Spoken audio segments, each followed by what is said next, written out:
Bonjour à tous et bienvenue sur IQ Invest pour une vidéo un petit peu spéciale puisqu'il s'agit d'un guide complet pour investir en bourse que je tenais à faire en ce début d'année 2025 pour tous ceux qui se posent la question comment investir en bourse en 2025 et surtout pourquoi investir en bourse en 2025. Vous allez voir que c'est une nécessité et dans cette vidéo je vais essayer de répondre à toutes vos questions et de vous guider pas à pas sur la démarche pour commencer à investir en bourse et générer des revenus passifs ou augmenter tout simplement votre capital. On va commencer par se poser la question pourquoi investir, puis comment ouvrir son compte titre et son PEA, comment bâtir son épargne de précaution et surtout pourquoi bâtir son épargne de précaution, choisir ses ETF, investir en DCA et ne vous inquiétez pas si tous ces termes vous semblent étrangers, nous allons les approfondir dans la vidéo. Ensuite, nous verrons comment et pourquoi investir sur des actions de qualité, puis que faire ensuite une fois que vous avez amassé un certain capital, l'importance de la formation continue et enfin nous ferons une conclusion. Juste avant de commencer, je vous rappelle que cette vidéo est fournie à des fins éducatives uniquement. Je ne suis pas un professionnel de la finance, vous êtes tous entièrement responsables de vos décisions d'investissement et investir comporte des risques de perte en capital.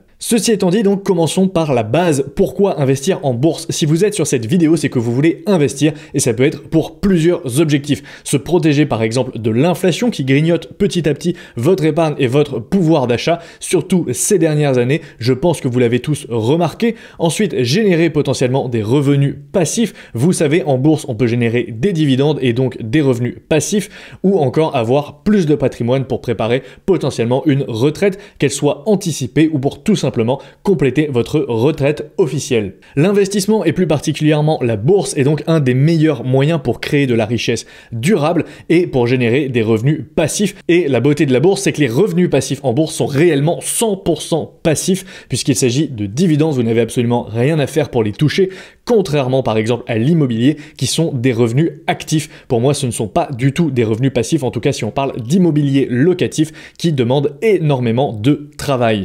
Ensuite, c'est accessible à tous puisque vous pouvez acheter un ETF ou des actions dès quelques dizaines d'euros par mois et n'importe qui peut faire donc fructifier son capital en bourse, à condition évidemment de savoir comment s'y prendre puisque 95% des particuliers perdent de l'argent en bourse. Donc cette vidéo a pour but de vous montrer comment faire partie des 5% facilement et rapidement. Et la première étape va être d'ouvrir deux enveloppes. Un CTO, donc qui veut dire compte titre ordinaire, qui est tout simplement l'enveloppe de base pour investir en bourse, et un PEA, un plan d'épargne en action. Le PEA offre des avantages fiscaux qu'on ne va pas détailler dans cette vidéo, mais j'ai fait une vidéo sur ma chaîne qui explique le fonctionnement du PEA. Et le PEA ne permet d'investir que dans des fonds ou actions européennes avec une limite de 150 000 € de versement. Je recommande d'ouvrir ces deux enveloppes, le compte titre et le PEA, le plus tôt possible, même si vous n'investissez pas tout de suite, notamment le PEA pour prendre date, puisque vous pouvez bénéficier des avantages fiscaux après 5 ans de détention.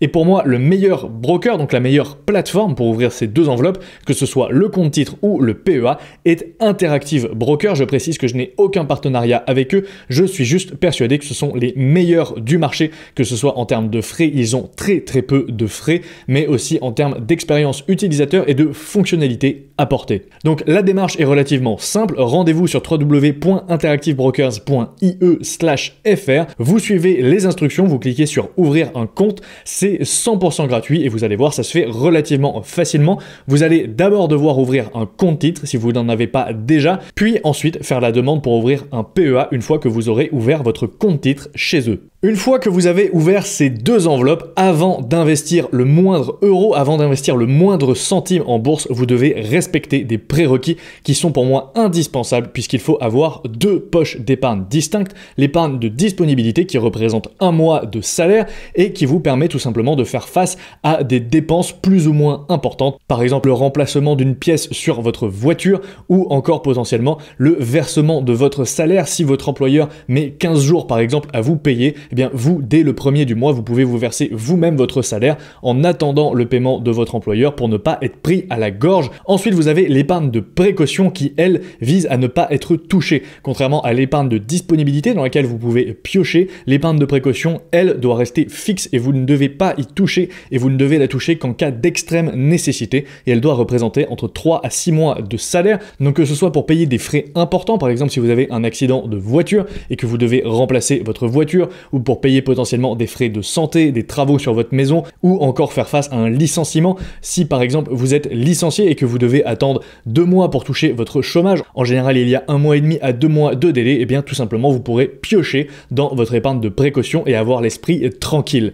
Donc concrètement, si vous gagnez 2000 € par mois, vous devriez avoir par exemple 2000 € sur un LDDS et 6000 à 12 000 € sur un livret A. Donc pour moi ça c'est vraiment la base et je recommande les livrets réglementés pour ces types de poches d'épargne. Fuyez les assurances vie qui sont des nids à frais, elles sont blindées de frais et elles sont surtout très peu liquides avec en moyenne 15 jours de délai pour effectuer un rachat. Donc pour moi les fonds euros en assurance vie sont une fausse bonne idée pour ce type d'épargne. Et j'insiste sur ce point, mais ces poches d'épargne sont absolument indispensables puisque si vous avez besoin de cash, vous ne voulez pas être obligé de vendre vos actions et le jour où vous aurez absolument besoin de liquidité, ça sera forcément en même temps qu'un marché baissier puisque vous le savez, c'est la loi de Murphy. Le jour où vous en aurez besoin, ça sera forcément le plus mauvais moment. Donc pour éviter ce type de désagrément, ayez vos épargnes de disponibilité et de précaution sur des livrets disponibles à tout moment. Ensuite, pour investir en bourse, le plus simple est d'acheter un ETF. Vous avez probablement déjà entendu parler de ce terme, il s'agit de Exchange Traded Fund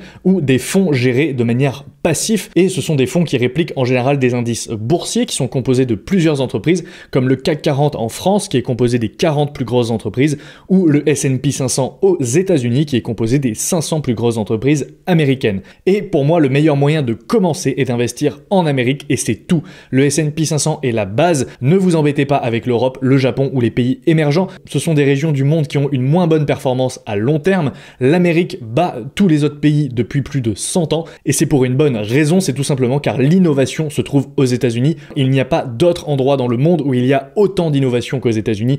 Tous les géants de la tech sont aux États-Unis, tous les langages de programmation sont inventés aux États-Unis, Internet a été inventé aux États-Unis, l'IA est en train de se développer aux États-Unis, le cloud se développe aux États-Unis, toutes les technologies d'avenir sont aux États-Unis.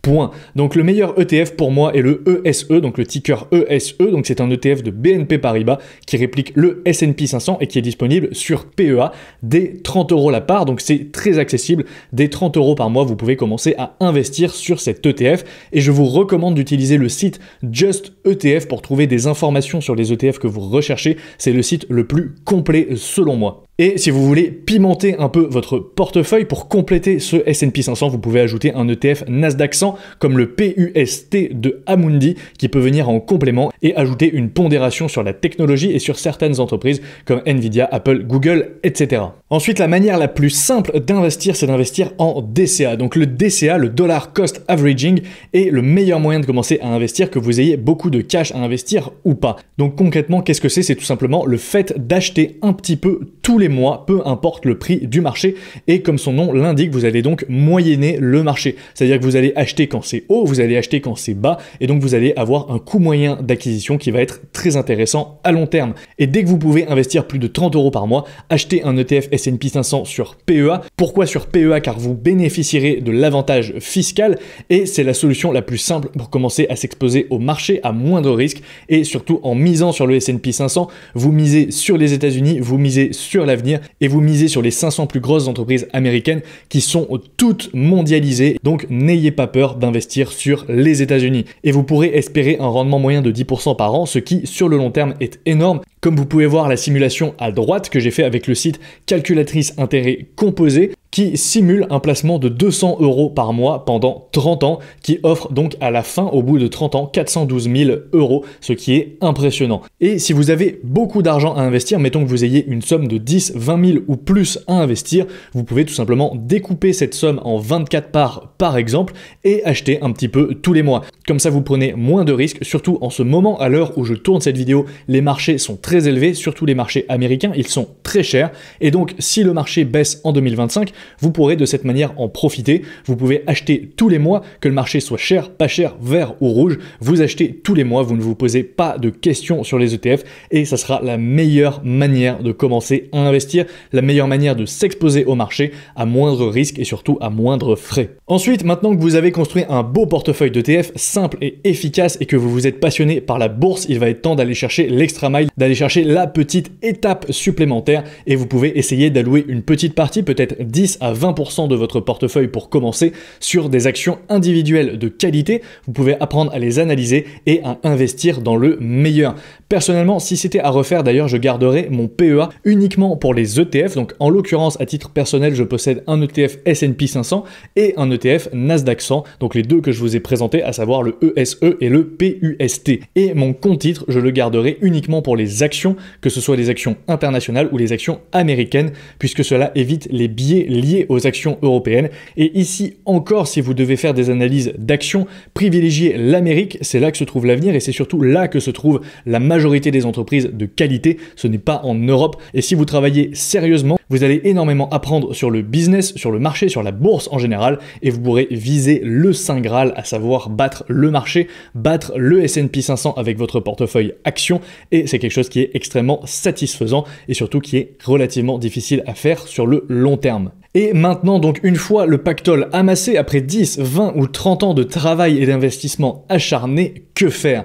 Honnêtement, personnellement, je n'en ai aucune idée, car pour le moment, j'en suis encore loin. À titre personnel, j'ai 26 ans, je suis en pleine phase de capitalisation. Je n'ai pas encore du tout atteint mes objectifs de capital pour pouvoir bénéficier d'un certain rendement, mais plusieurs options peuvent s'offrir à nous une fois cet objectif atteint. Utiliser la règle des 4%, par exemple, pour revendre une partie de son portefeuille tous les ans. Ensuite, basculer ses lignes sur des ETF ou des actions qui versent de beaux dividendes pour utiliser les dividendes comme rente, ou encore diversifier sur des actifs de rendement comme des SCPI ou de l'immobilier locatif. Mais personnellement, en tout cas c'est mon avis, je ne pense pas qu'investir sur des actions à dividendes ou sur des SCPI en début de phase d'investissement, c'est-à-dire si vous avez moins de 40 ans, soit pertinent. Concentrez-vous sur la constitution d'un capital important et vous pourrez vous poser la question des rentes, que ce soit via des dividendes ou via des loyers, plus tard dans votre vie quand vous en aurez besoin pour vivre. Et vous pouvez même planifier un mix des trois par exemple, ou un mix dividende SCPI, ça sera à vous de voir le moment venu. Et chacun se fera sa propre opinion. Et en attendant, construire le plus de richesse possible, le plus tôt possible, reste la clé de l'indépendance financière. Mais surtout pour moi, la clé de la réussite reste l'éducation et vous devez vous former continuellement, que ce soit sur le sujet de l'investissement ou sur tout autre sujet, car in fine, investir c'est bien, mais si vous voulez vraiment bâtir de la richesse, il va falloir gagner plus, car c'est le levier le plus important. Et pour gagner plus, il faut se former, que ce soit pour améliorer vos compétences et apporter plus de valeur si vous êtes salarié, ou pour lancer une entreprise, que ce soit en side business, c'est-à-dire à côté de votre travail principal, ou à plein temps. Quoi qu'il arrive, vous devrez travailler et plus vous apporterez de valeur, plus vous gagnerez de l'argent et plus vous gagnerez de l'argent, plus vous pourrez épargner et plus vous pourrez investir et vous atteindrez de plus en plus vite le Saint Graal de l'indépendance financière. Et juste avant de conclure, une petite parenthèse, en 2025, il y a de nouveaux projets qui vont arriver sur IQ Invest. L'application IQ Invest restera mon focus principal et mon centre d'attention cette année, mais j'ai aussi envie de lancer de nouvelles initiatives, notamment destinées à une audience plus novice sur l'investissement. Donc vous pouvez vous inscrire à la liste email que j'ai conçue pour l'occasion pour pouvoir être tenu au courant en avant-première et surtout pouvoir bénéficier d'avantages exclusifs le moment venu. Et promis, je ne vous spammerai pas d'emails, ce n'est pas mon genre et c'est quelque chose que je déteste à titre personnel, donc vous ne recevrez pas beaucoup d'emails de ma part, mais vous serez tenu au courant en avant-première de toutes les nouveautés et je n'ai pas encore de date de sortie à vous communiquer, mais je prendrai le temps qu'il faut pour ne proposer que des projets de qualité. Vous savez que ça me tient à cœur, je veux vraiment proposer que des choses de qualité sur cette chaîne et sur IQ Invest en règle générale, et vous avez le lien en description pour pouvoir vous inscrire à cette liste email. C'est très simple, vous rentrez votre adresse email, vous cliquez sur s'inscrire et c'est tout bon. Et maintenant, pour conclure, donc investir est une nécessité, investir est simple, surtout si vous optez pour des ETF. Construisez votre épargne de précaution avant d'investir, c'est extrêmement important. Côté ETF, gardez les choses le plus simple possible, misez sur l'Amérique et n'ayez pas plus de 2 à 3 ETF en portefeuille. Ça ne sert strictement à rien d'avoir 5 ou 10 ETF en portefeuille. Tout ce que vous allez faire, c'est plomber votre performance et vous allez juste sous-performer le S&P 500. Donc si vous voulez choisir des actions individuelles, faites-le sérieusement, oubliez les actions françaises sur le PEA, vous allez sous-performer votre ETF S&P 500, donc à quoi bon? Si vous voulez faire du stock picking, formez-vous apprenez à analyser des actions de qualité et essayez de battre le marché, sinon achetez un ETF. Et surtout, formez-vous et essayez d'augmenter vos revenus pour investir davantage, pour investir toujours plus. C'est ce qui fera la plus grande différence. Le vrai accélérateur pour votre indépendance financière, ça va être vos revenus, ça ne sera pas l'investissement. Évidemment, investir peut grandement aider, mais si vous n'avez pas d'argent à investir à la base, ça ne servira à rien. Et voilà, merci à tous, merci à ceux qui sont restés jusqu'à la fin. Comme d'habitude, laissez un pouce bleu sous la vidéo. Dites-moi en commentaire qu'est-ce que vous allez mettre en place comme stratégie en 2025, que ce soit pour investir ou pour augmenter vos revenus. Je serai très curieux de le savoir. Également, abonnez-vous à la chaîne IQ Bitcoin si le sujet du Bitcoin vous intéresse, à la page Instagram @iq-invest.fr et au podcast Le CAF Rentable que j'anime avec Jean de la chaîne J'invest avec un nouvel épisode tous les lundis matins à 8h. Et sur ce, moi je vous dis à la prochaine pour une nouvelle vidéo.